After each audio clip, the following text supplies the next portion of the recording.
Hey all, welcome back to my channel.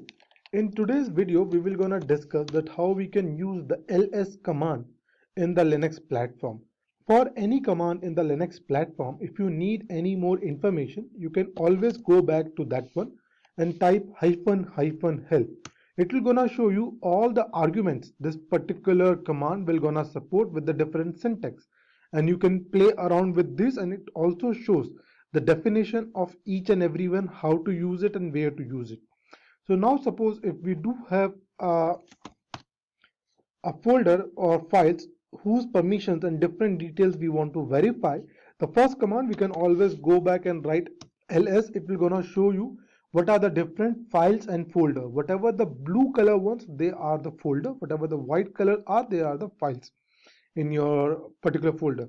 Now the another command what we have it is ls-l, which is pretty much commonly used.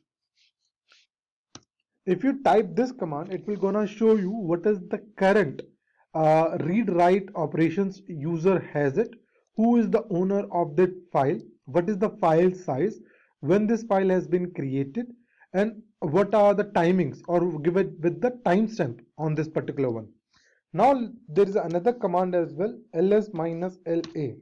If you see that there is a small difference between both of them, the only difference is it will gonna show you the hidden file as well in this particular folder.